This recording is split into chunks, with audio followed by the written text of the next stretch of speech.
Hello बच्चों, कैसे हो आप सब लोग। मैं सुजीत स्वागत करता हूं आप सभी का अपने यूट्यूब चैनल फिजिटैक पर। तो आज का हमारा मेन टॉपिक रहेगा कूलॉम्स लॉ।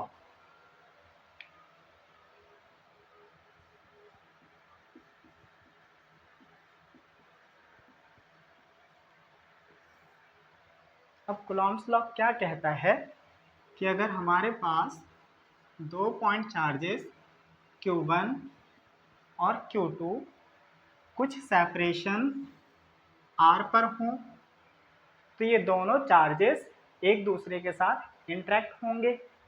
अगर दोनों सेम काइंड के चार्जेस हैं तो एक दूसरे को रिपेल करेंगे, और अगर अपोजिट काइंड के चार्जेस हैं तो दोनों एक दूसरे को अट्रैक्ट करेंगे। मतलब दोनों चार्जेस एक दूसरे को इंटरेक्ट कर रहे हैं।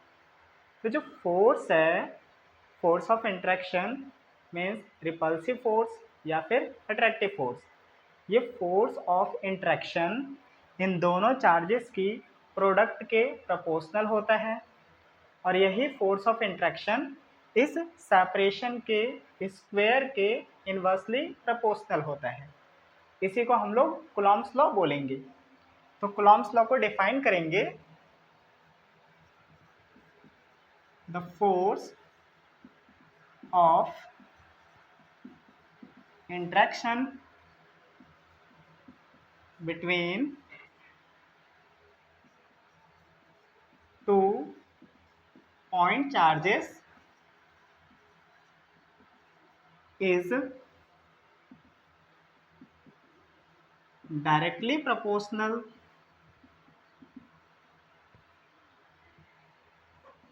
to the product of charges and inversely proportional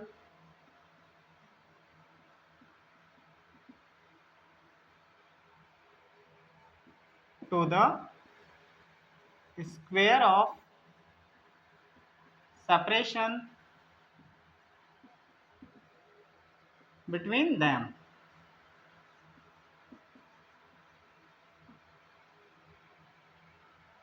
तो यहाँ पर हमने क्या बोला, फोर्स ऑफ इंट्रैक्शन दो पॉइंट चार्जेस के बिटवीन ये डायरेक्टली प्रोपोर्शनल है प्रोडक्ट ऑफ चार्जेस के। इसी को मैथमेटिकल वे में लिखें तो फोर्स ऑफ इंट्रैक्शन प्रोपोर्शनल है प्रोडक्ट ऑफ चार्जेस के, Q1 इंटू Q2 के, और यही फोर्स ऑफ इंट्रैक्शन प्रोपोर्शनल है। अब कैसा है ये, तो inversely proportional means 1 upon square of separation, separation R तो R का स्क्वायर। तो force of interaction product of charges के प्रोपोर्शनल है, और force of interaction inversely proportional है स्क्वायर ऑफ सेपरेशन के। अगर हम लोग एक सिंगल इक्वेशन में इसे लिखें तो F proportional Q1 Q2 upon R square हो जाएगा। इस प्रोपोर्शनैलिटी साइन को हटा करके एक प्रोपोर्शनैलिटी कांस्टेंट लेंगे, दैट इज K। तो F equal K Q1 Q2 upon R square हो गया। ये अपना फोर्स का फॉर्मूला हो गया बिटवीन द 2 पॉइंट चार्जेस, और यही अपना कूलॉम्स लॉ है।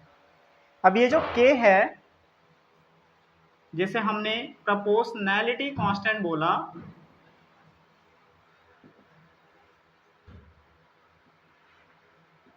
ये K प्रॉपर्टी ऑफ मीडियम पर डिपेंड करता है। मतलब मीडियम के अकॉर्डिंग K की वैल्यू चेंज होती है। तो इसे लिखेंगे डिपेंड्स अपॉन मीडियम, मीडियम पर डिपेंड करता है, और यही K 1 upon 4 pi epsilon not के इक्वल होता है। एप्सिलॉन नॉट ये फ्री स्पेस परमिटिविटी है,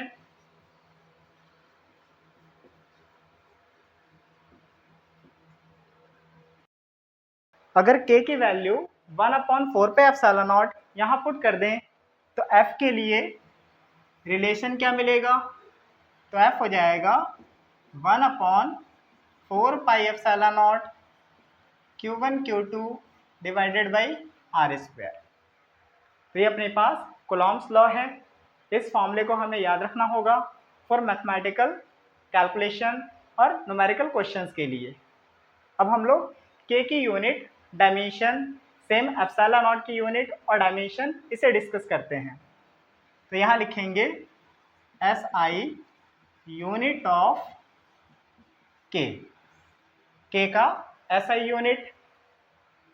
अगर हम लोग एफ को देखें तो एफ के Q1 Q2 upon are square था। यहाँ से के को सेपरेट करते हैं, के सेपरेट करेंगे तो ये आर स्क्वायर मल्टीप्लाई होगा, Q1 Q2 डिवाइड हो जाएगा। तो ये के F R square upon Q1 Q2 के इक्वल हो गया। अब यहाँ से यूनिट लिखते हैं, के की यूनिट एफ फोर्स है, फोर्स का यूनिट क्या होता है, न्यूटन। तो ये न्यूटन, आर सेपरेशन, सेपरेशन का मतलब डिस्टेंस, डिस्टेंस का यूनिट मीटर, यहाँ स्क्वायर है तो मीटर स्क्वायर हो जाएगा, डिवाइडेड बाई चार्ज का यूनिट कूलॉम होता है, यह हमने डिस्कस किया हुआ है। तो ये कूलॉम फर्स्ट चार्ज का इंटू सेकेंड चार्ज का यूनिट कूलॉम, तो ये कूलॉम स्क्वायर हो गया। तो इसे लिखेंगे Newton metre square per coulomb square, ये अपना के का यूनिट हो गया। सेम के का डायमेंशन, तो यहाँ लिखते हैं डायमेंशन ऑफ के का डायमेंशन क्या है। अगेन सेम रिलेशन यूज करते हैं, के को हमने सेपरेट किया तो के F R square upon Q1 Q2 मिलता है। अब डायमेंशन लिखते हैं, फोर्स का डायमेंशन क्या होता है, mL/-2, mL/-2, force mass into acceleration. तो मास और एक्सेलरेशन सेम, आर सेपरेशन है मीन्स डिस्टेंस, डिस्टेंस का डायमेंशन L, यहाँ स्क्वायर है तो L स्क्वायर हो जाएगा। तो ये लिखेंगे L square divided by charge का डायमेंशन 80, सेकेंड चार्ज का डायमेंशन 80, तो ये 80 इंटू 80 सिंप्लीफाई करेंगे तो ये हो गया m L into L square L cube T⁻⁻2 divided by a into a square, T into T square. इसे ऊपर सेपरेट करेंगे तो क्या हो जाएगा m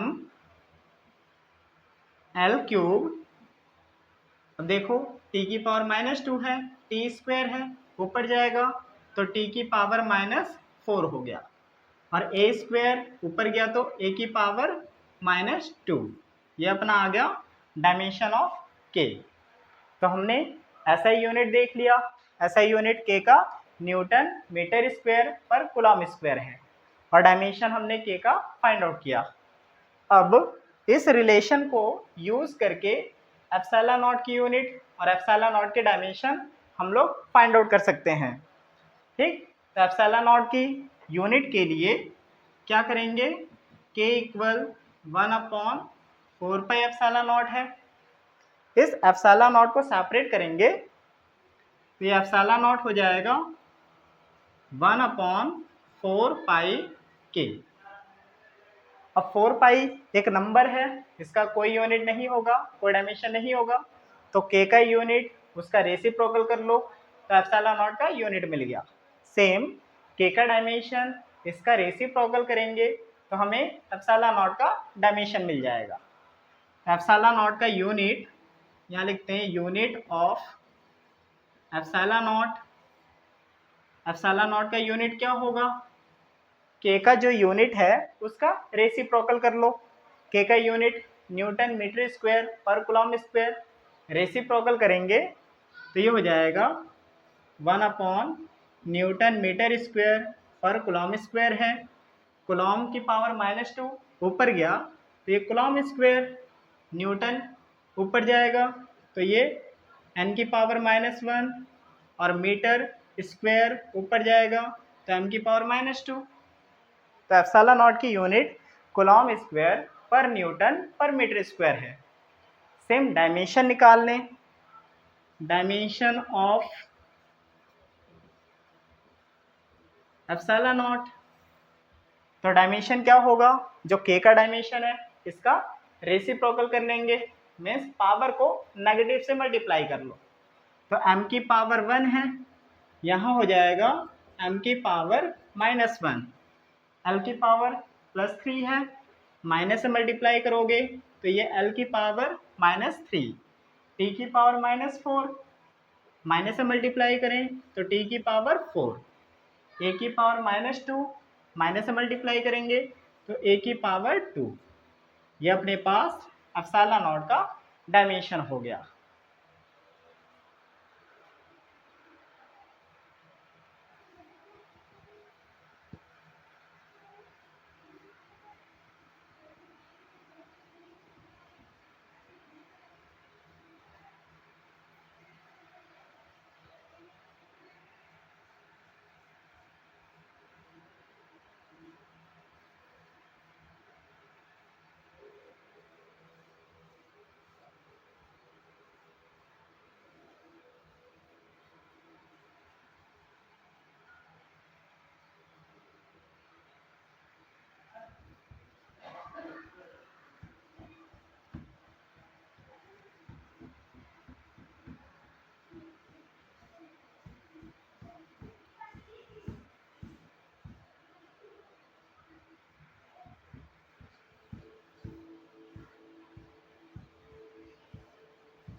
तो अभी हमने कूलॉम्स लॉ को डिस्कस किया।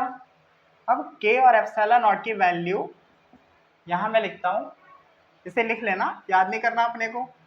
k की value 9 × 10⁻⁹ Newton metre square per coulomb square होता है, और एप्सिलॉन नॉट की value 8.85 10⁻⁻12 coulomb square per newton per metre square है। तो ये अपने पास k और एप्सिलॉन नॉट की वैल्यू है, इसे जस्ट लिख लेना है, याद हमें नहीं करना।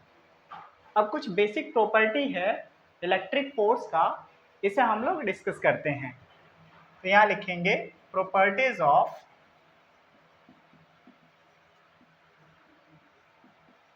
Electric force. इलेक्ट्रिक फोर्स की कुछ प्रॉपर्टीज हैं।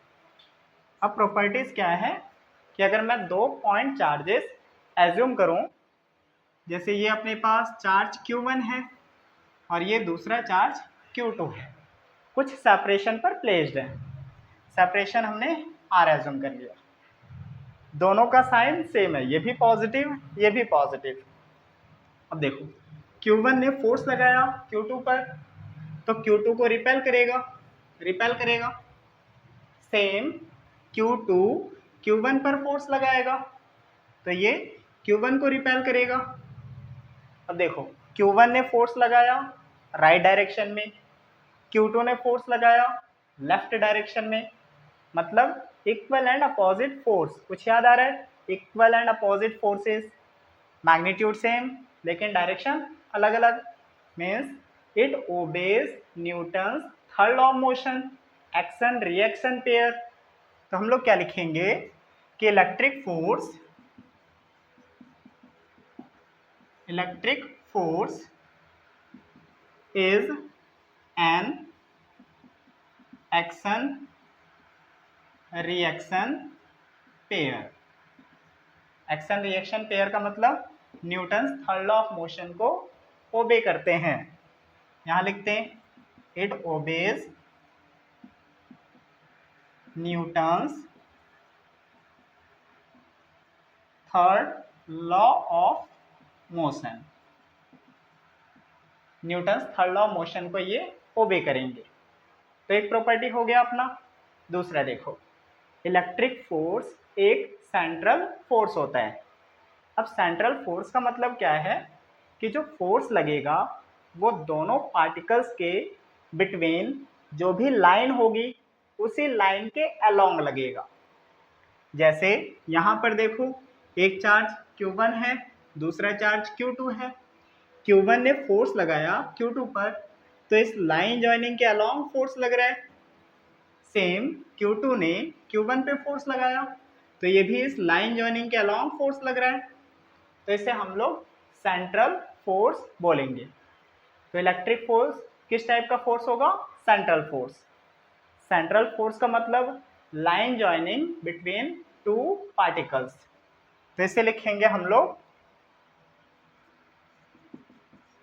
Electric force is a central force.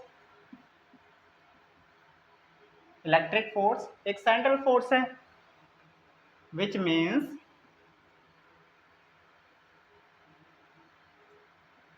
the force between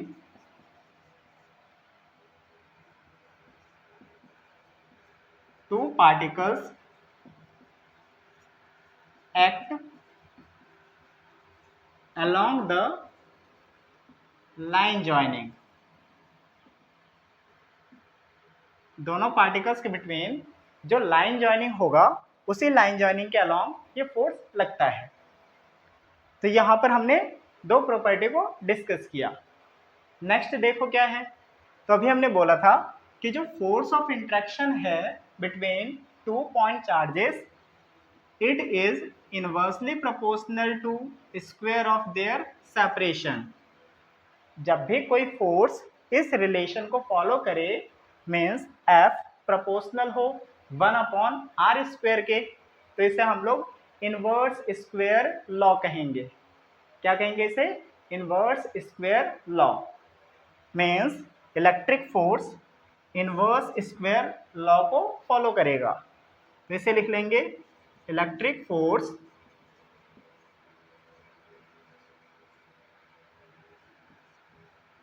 ओबे इनवर्स स्क्वायर लॉ। यहाँ लिख लेते हैं F प्रोपोर्शनल 1/r²। तो ये इनवर्स स्क्वायर लॉ भी है। नेक्स्ट देखो कि जो इलेक्ट्रिक फोर्स होता है ये कंजर्वेटिव फोर्स होता है। Conservative, non conservative 11th class में पढ़ा होगा सभी ने। कंजर्वेटिव का मतलब क्या होता है कि फोर्स जो है वो पाथ इंडिपेंडेंट है।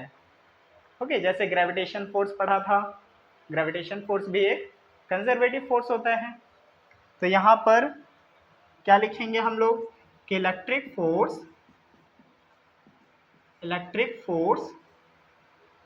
Is a conservative force. Electric force एक कंजर्वेटिव फोर्स है। नेक्स्ट प्रॉपर्टी, अगर ये दो पॉइंट चार्जेस हैं, दोनों पॉइंट चार्जेस के बिटवीन कुछ इंट्रैक्शन है, तो ये जो इंट्रैक्शन है फोर्स ये इंडिपेंडेंट रहेगा अगर कोई और चार्जेस यहाँ पर प्लेस्ड हो तो। मतलब force between two point charges ये अदर चार्जेस के प्रेजेंस पर डिपेंड नहीं करता है। ठीक, तो यहाँ लिख लेंगे हम लोग electric force between two point charges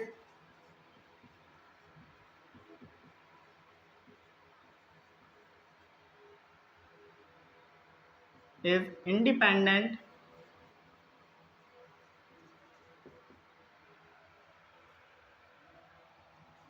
of the presence of other charges।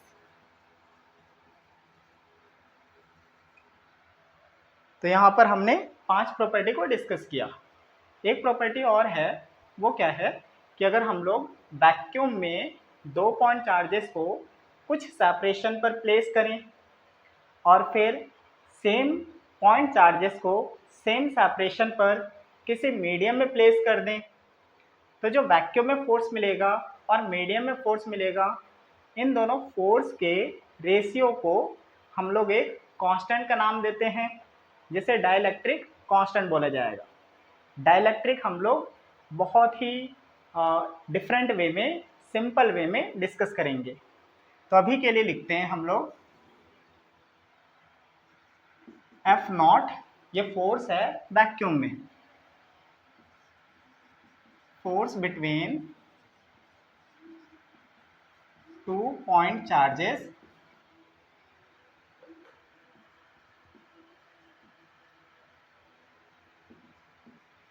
In vacuum means F0 हमने लिख लिया 1/4πε0 Q1 Q2 upon R square. Same point charges को मीडियम में हमने प्लेस किया। FM फोर्स इन मीडियम, तो अभी मैंने बताया था कि जैसे ही मीडियम चेंज होगा ये वैल्यू चेंज होती है। मीडियम में इसे अपन लोग लिख लेंगे 1/4πε0। चार्जेस सेम है और सेपरेशन सेम है। चार्ज याद रखना मीडियम के अकॉर्डिंग चेंज नहीं होता। इन दोनों का रेशियो देखें तो F0 डिवाइडेड बाई FM ये हो गया 1/4πε0 Q1 Q2 upon R square divided by 1/4πε0 Q1 Q2 upon R square. ये पूरी टर्म कैंसिल हो जाएगी, 4π कैंसिल हो जाएंगे, तो इसे लिखेंगे F0 upon FM that is ε0 upon ε0, और इसे क्या बोलते हैं, तो इसे बोलेंगे रिलेटिव इलेक्ट्रिकल परमिटिविटी εr और कैपिटल K लिखेंगे। तो ये डाइलेक्ट्रिक कांस्टेंट हो गया। अब देखो FM को अगर मैं यहाँ सेपरेट कर दूँ तो εr डिवाइड में आ जाएगा, means FM that will be equal to F0 upon εr। Means जैसे हम लोग मीडियम में गए तो फोर्स εr टाइम डिक्रीज हो गया या फिर K टाइम डिक्रीज हो गया, इसे K लिख सकते हैं। तो यही F0 अपॉन K हो जाएगा। ये K डाइलेक्ट्रिक कांस्टेंट है। तो अभी हमने डिस्कस किया हुआ है कूलॉम्स लॉ क्या है, कूलॉम्स लॉ का फॉर्मूला देखा और फिर इलेक्ट्रिक फोर्सेस की कुछ प्रॉपर्टी हमने डिस्कस किया है। एक बार रिकैप करते हैं।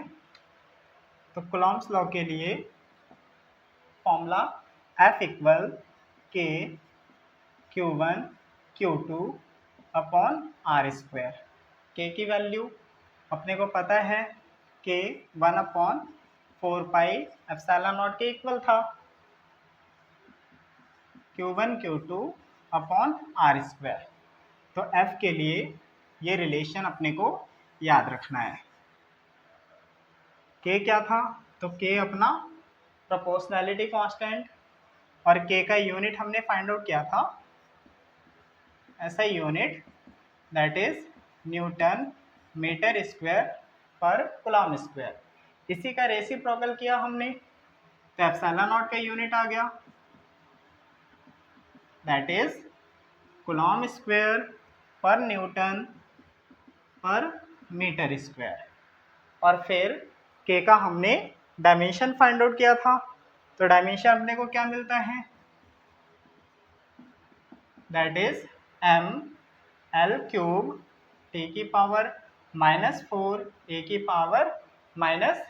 तो ये अपने पास K का डायमेंशन मिलता है। सेम ε0 का डायमेंशन लिखा हमने that is reciprocal of K।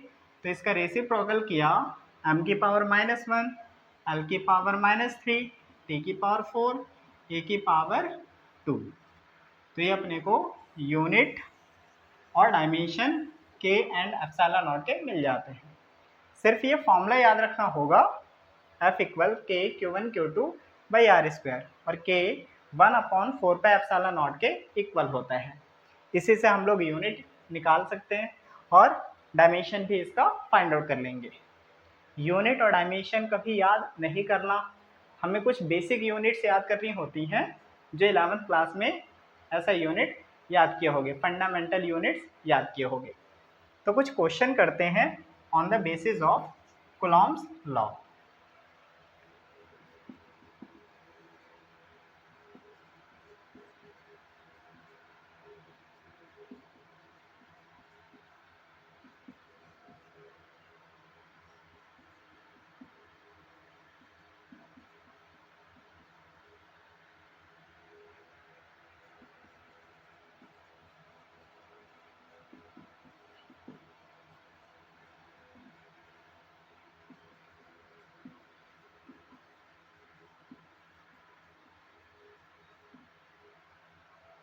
इसे देखो क्या बोला गया है, find the force between two electrons placed 1 centimetre apart. दो इलेक्ट्रॉन्स हैं 1 सेंटीमीटर के डिस्टेंस पर प्लेस्ड हैं, तो फोर्स फाइंड आउट करना है।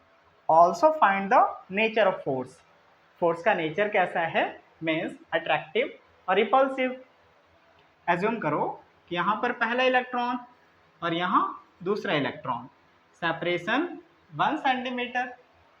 अब दोनों इलेक्ट्रॉन्स हैं, मीन्स माइनस का चार्ज इस पे और इस पर भी माइनस का चार्ज। हमने फोर्स का नेचर कैसे देखा था, समझा था कि अगर लाइक चार्जेस हैं, सेम काइंड के चार्जेस हैं, तो दोनों चार्ज एक दूसरे को रिपेल करते हैं, और अगर अपोजिट चार्ज हैं तो दोनों चार्ज एक दूसरे को अट्रैक्ट करते हैं। अब यहाँ सेम काइंड ऑफ चार्जेस, तो नेचर क्या होगा, nature will be repulsive, repulsive force होगा। अब फोर्स फाइंड आउट करें तो कूलॉम्स लॉ F इक्वल के Q1 Q2 upon are square है।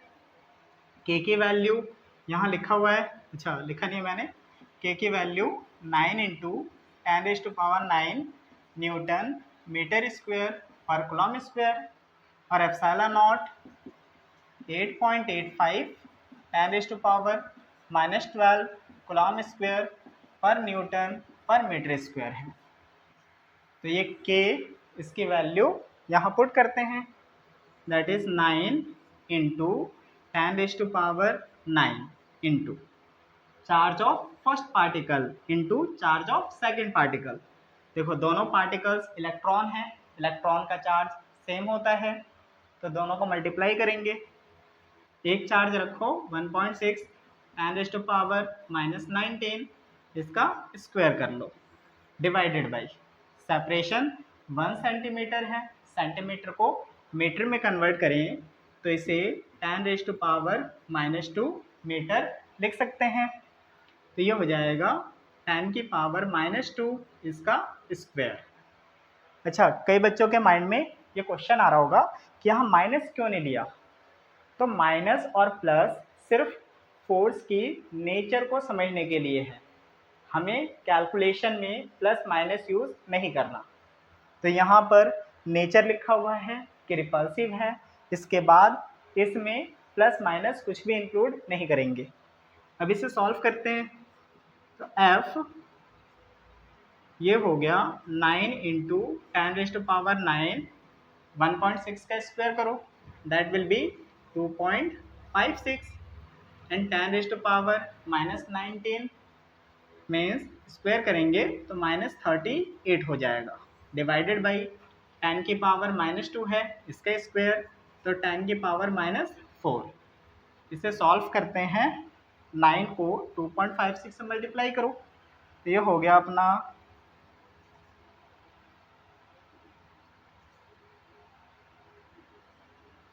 23.04। 10⁻⁻4 ऊपर जाएगा, इसके साथ 10⁻13 हो गया, और 13 - 38 सॉल्व करेंगे तो ये हो जाएगा अपना 10⁻⁻25।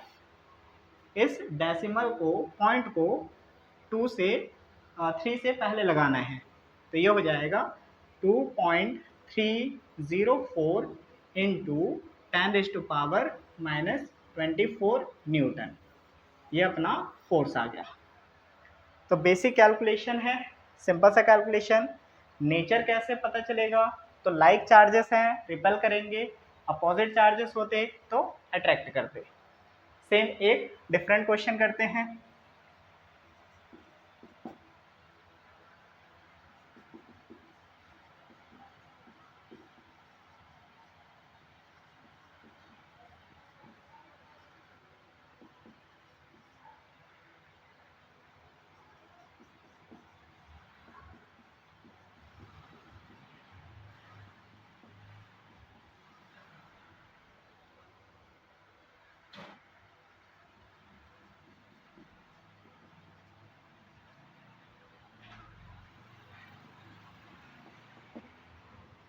देखो क्या बोला गया है, find the force between two alpha particles. दो अल्फा पार्टिकल हैं, दोनों की सेपरेशन 3.2 10⁻⁻15 मीटर है। अब दोनों के बिटवीन अपने को फोर्स फाइंड आउट करना है।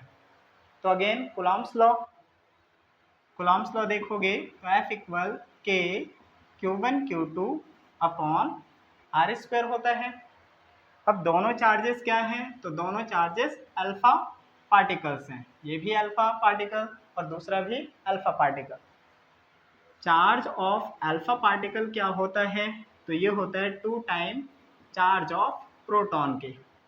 प्रोटॉन का चार्ज 1.6 10⁻⁻19 कूलॉम, तो ये 3.2 इंटू 10⁻⁻19 कूलॉम हो जाएगा। चार्ज की वैल्यू पुट कर दो, के की वैल्यू पुट करो और सेपरेशन गिवन है, इसकी वैल्यू पुट कर लेंगे। तो एफ हो जाएगा 9 इंटू 10⁻⁹, दोनों चार्ज पार्टिकल सेम तो इसका स्क्वायर कर लेंगे। ये चार्ज अल्फा पार्टिकल का है दैट इज 3.2 10⁻⁻19, इसका स्क्वायर डिवाइडेड बाई सेपरेशन क्या है?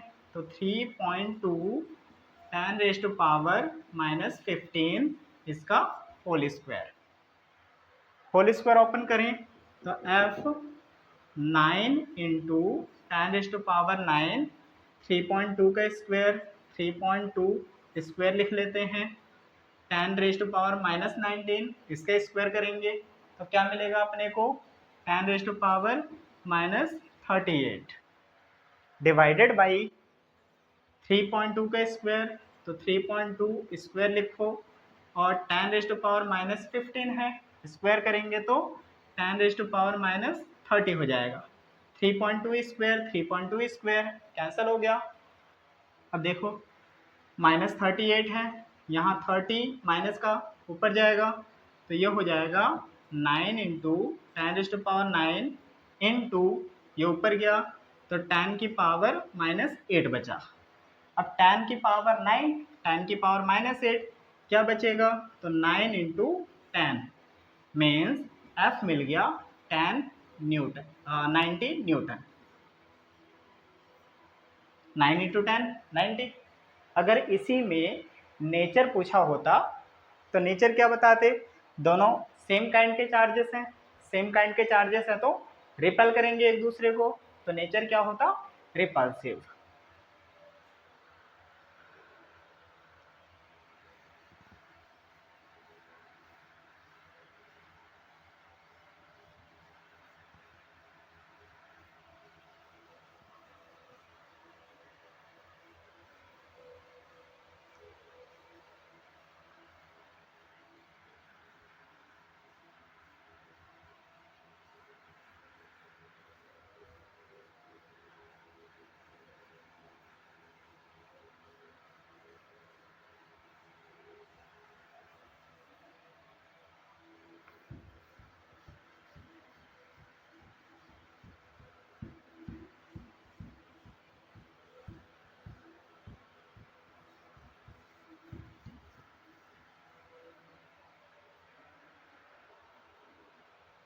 तो नेक्स्ट क्वेश्चन करते हैं।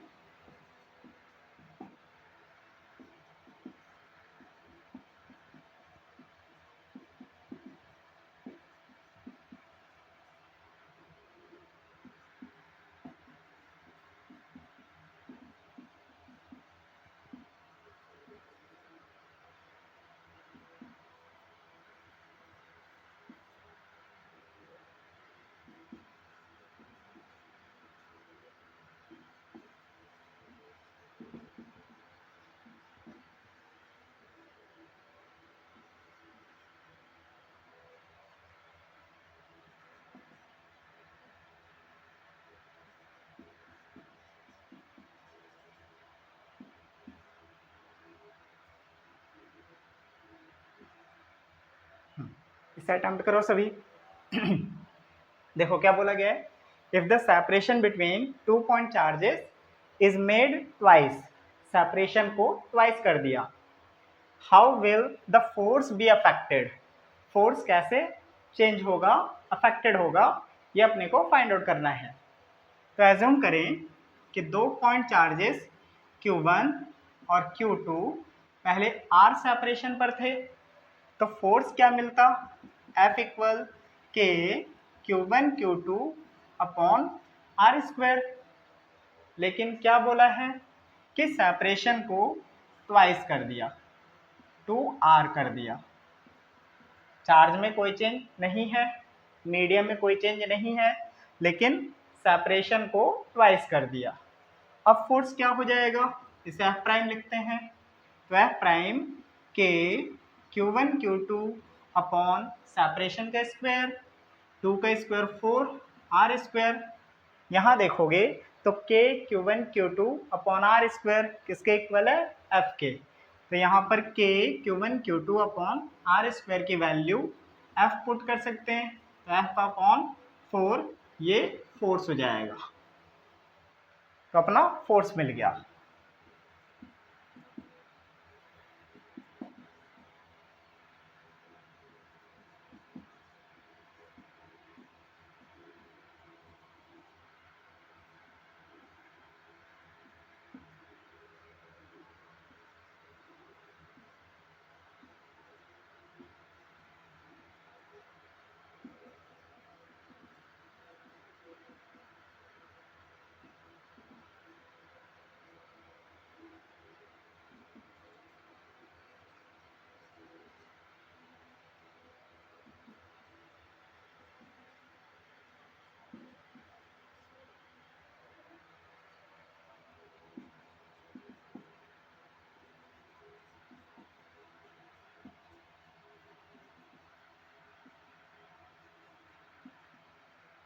इसे अटेम्प्ट करो सभी। इसमें क्या बोला गया है, if both of charges Q1 and Q2 made half, Q1 Q2 को हाफ कर दिया, and their separation is made 1/4, separation को 1/4 कर दिया, how will the force be affected, force कैसे चेंज होगा, ये अपने को बताना है। तो इनिशियली चार्ज Q1 था और Q2 था, सेपरेशन R, फोर्स क्या मिलता इस कंडीशन में, के Q1 Q2 upon R square. लेकिन फोर्सेस चार्ज को क्या किया, हाफ कर दिया, ये Q1 है और ये Q2 को हाफ कर दिया, सेपरेशन को क्या किया, तो 1/4 कर दिया। अब फोर्स क्या होगा, तो इसे लिखेंगे F प्राइम, दैट इज के Q1 की वैल्यू Q1 अपॉन 2, Q2 की value Q2 upon 2 divided by separation 1/4 R इसका स्क्वायर। सॉल्व करें तो ये हो जाएगा के Q1 Q2 upon 2 into 2 4 divided by R square upon 4 का स्क्वायर 16। क्या ये 4 से 16 कैंसिल हो सकता है। क्या ये 4 ऊपर आएगा तो मल्टीप्लाई होगा, ऑफ कोर्स मल्टीप्लाई होगा, 4K Q1 Q2 upon R square हो गया। अब यहाँ देखोगे तो K Q1 Q2 upon R square F के इक्वल है, मीन्स F प्राइम किसके इक्वल हो गया, 4 टाइम F के।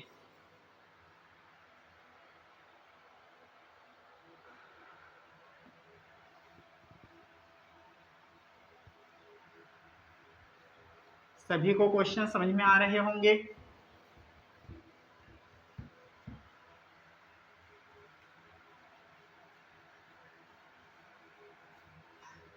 चलो एक लास्ट क्वेश्चन करते हैं और नेक्स्ट क्लास में अपन लोग कूलॉम्स लॉ को वेक्टर फॉर्म में लिखेंगे और उसके बेसिस पर किस टाइप के क्वेश्चन एग्जाम में आते हैं वो डिस्कस करेंगे। तो क्वेश्चन क्या है कि कोई एक चार्ज पार्टिकल -Q1 है, इस चार्ज पार्टिकल माइनस Q1 जो एक पॉजिटिव Q2 चार्ज के अराउंड में रिवॉल्व करता है, which revolves around positive Q2। और रिवॉल्व कैसे कर रहा है? एक सर्कुलर फॉर्म में।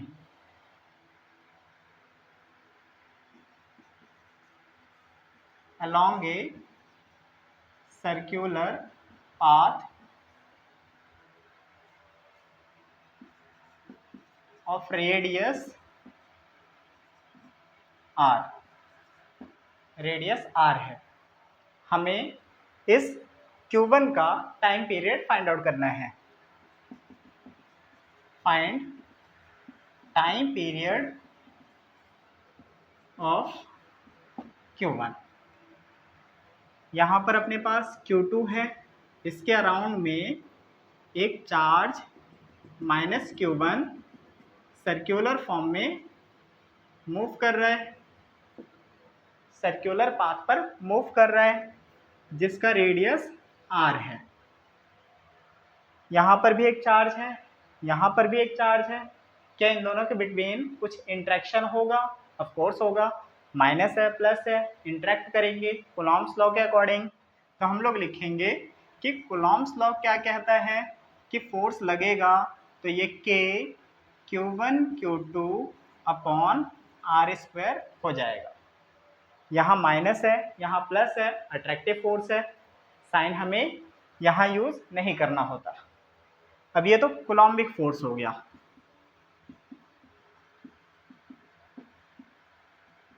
कूलॉम्बिक फोर्स, क्या सभी को ये याद है कॉन्सेप्ट कि कोई भी ऑब्जेक्ट जब सर्कुलर पाथ पर मूव कर रहा हो तो उस पर एक सेंट्रीपिटल फोर्स लगता है। मीन्स टू मूव, और इसे लिखते हैं if object move along a circular path centripetal force act on it. Centripetal force act करता है उस पर, which is balanced by the other force, और ये बैलेंस्ड होगा and it is balanced bye,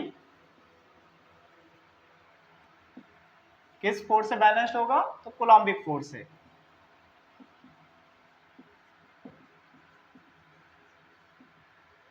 हम लोग क्या लिख सकते हैं कि F equal F centripetal, centripetal force के इक्वल होगा, तभी Q1 एक सर्कुलर पाथ में मूव कर पाएगा। अब F की value K Q1 Q2 upon r²। क्या सेंट्रीपिटल का फॉर्मूला सभी को पता है? Centripetal force mv² upon r होता है। v की वैल्यू r ओमेगा, तो ये m r ओमेगा² भी होता है। ये सेंट्रीपिटल फोर्स, तो मैं सेंट्रीपिटल फोर्स m r ओमेगा² यहाँ पुट करता हूँ। m r ओमेगा², m किसका मास है? तो इसका मास m है, Q1 का मास m है। यहाँ से ओमेगा की वैल्यू फाइंड आउट कर लो, K Q1 Q2 divided by m, यहाँ डिवाइड में आएगा r into r², r³ equal omega, square हटाएंगे तो रूट अंडर। अब देखो ओमेगा किसके इक्वल होता है? 2 पाई अपॉन टी के, तो 2 pi upon T that is root under K Q1 Q2 upon m r³। अब इसका रेसिप्रोकल कर लो या टी को यहाँ सेपरेट कर दो, तो टी हो जाएगा, यहाँ लिखते हैं टी हो जाएगा, ये mr³ रूट अंडर में मल्टीप्लाई होगा, तो 2 pi root under mr³ upon K Q1 Q2 divide में आएगा रूट के अंदर, तो K Q1 Q2। ये हो गया अपना टाइम पीरियड। तो आज हमने कूलॉम्स लॉ डिस्कस किया, इलेक्ट्रिक फोर्सेस की प्रॉपर्टीज़ को डिस्कस किया और कुछ क्वेश्चंस हमने डिस्कस किए हैं। नेक्स्ट क्लास में हम लोग कूलॉम्स लॉ को वेक्टर फॉर्म में लिखेंगे और वेक्टर फॉर्म के बेसिस पर किस टाइप के क्वेश्चन एग्जाम में आते हैं इसको डिस्कस करने वाले हैं।